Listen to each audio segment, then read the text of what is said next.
Potensi di Indonesia itu sangatlah besar. Kita punya beragam kekayaan. Ada lebih dari 30 tanaman yang bisa menghasilkan biodiesel. Yang kita kenal selama ini ada dari kelapa sawit, kemudian kelapa, kemudian ada lagi biji nyamplung, jarak pagar, dan yang terakhir ini trennya adalah kita menggunakan limbah biomasa di pertanian, di perkebunan, di industri sawit misalnya. Ini punya potensi untuk diolah menjadi bioenergi. Profesor Dr. Insinyur Erna Astuti, STMT IPM, lahir di Sleman pada 11 Desember 1971. Mengawali pendidikan di SD Negeri Sleman, SMP Negeri 3 Sleman, dan SMA Negeri 1 Yogyakarta. Melanjutkan pendidikan sarjana dan magister di Universitas Gadjah Mada pada program studi teknik kimia. Pendidikan doktoral diselesaikan di universitas yang sama dengan program sandwich di Chalmers University of Technology, Gothenburg, Swedia dengan beasiswa BPPS, beasiswa Erasmus Mundus Euro-Asia, dan beasiswa disertasi LPDP. Gelar Insinyur Profesional Madya diperoleh pada tahun 2019, gelar Insinyur diperoleh pada tahun 2020. Anak bungsu dari 3 bersaudara ini menekuni bidang bioenergi, khususnya biodiesel sejak tahun 2007, karena melihat ragam jenis tanaman Indonesia yang melimpah, sehingga memiliki potensi besar untuk diolah menjadi sumber energi baru terbarukan. Di sisi lain, energi di Indonesia yang kian menipis menjadi alasan utama untuk terus mengembangkan bidang bioenergi sebagai upaya untuk berkontribusi bagi bangsa.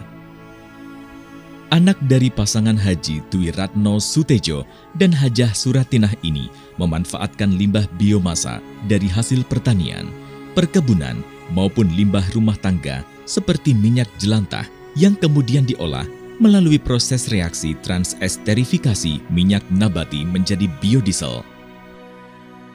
Nah, pembuatan biodiesel ini bisa dilakukan baik dengan proses batch artinya dimasukkan bahannya, kemudian direaksikan, baru kemudian dikeluarkan.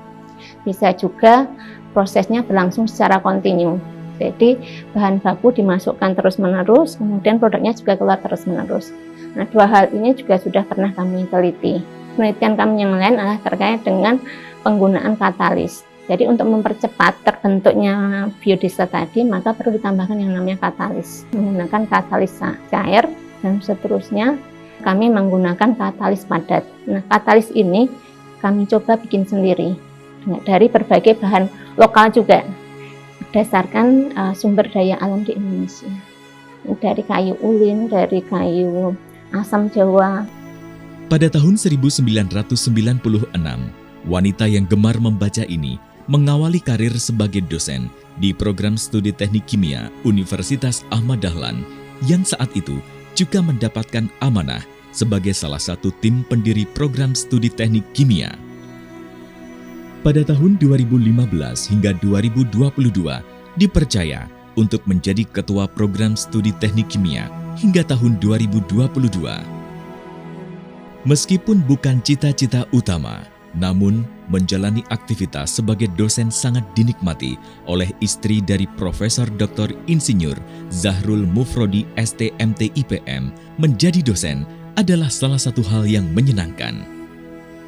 Bahwa dosen itu bukan cita-cita dari awal.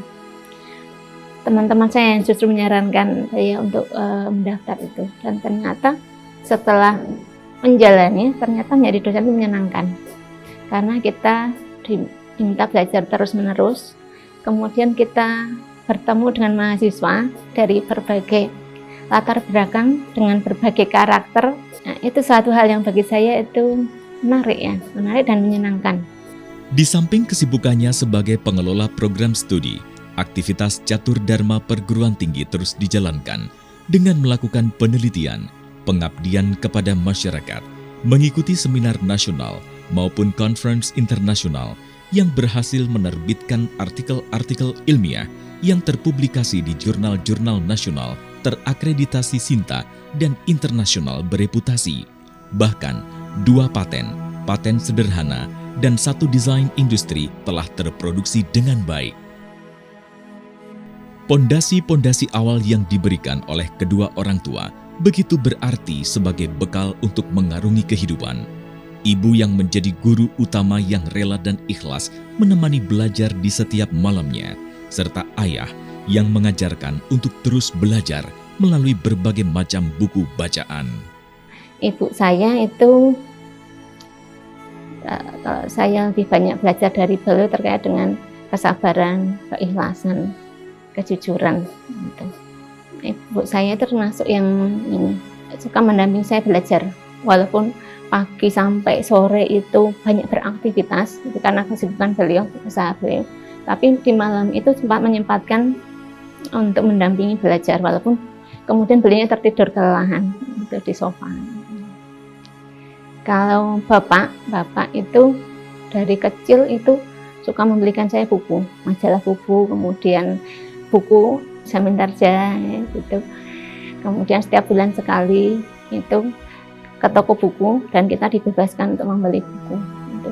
Dukungan dari keluarga tercinta sangat mengalir deras, terutama dari ibu yang selalu memberikan dengan sabar dan ikhlas dalam membimbing. Saya bangga, saya salut karena ketekunan anak-anak saya. Allah memberikan rahmat, bisa menjalankan dengan baik dan lancar. Saya sebagai orang tua bersyukur kepada Allah karena diberikan anak yang soleh, bisa menjalankan keinginan orang tua. Suami yang setia mendampingi dalam setiap perjalanan, perjuangan yang telah dijalani, dan hingga berhasil dalam rangkai mimpi besar bersama, serta anak-anak tercinta yang penuh pengertian atas segala usaha yang dilakukan oleh kedua orang tua. Ya, harapannya ayah dan ibu untuk selalu bersemangat dan terus sehat, dan terus memberikan kebermanfaatan untuk orang banyak. Ya, semoga ayah sama ibu bisa selalu menginspirasi banyak orang, inspirasi bagi kami dan juga orang di sekitar, dan terus bisa menebarkan kebaikan. Harapannya untuk ayah dan ibu semoga menjadi pribadi yang lebih baik, menjadi orang yang sukses dan bermanfaat bagi masyarakat.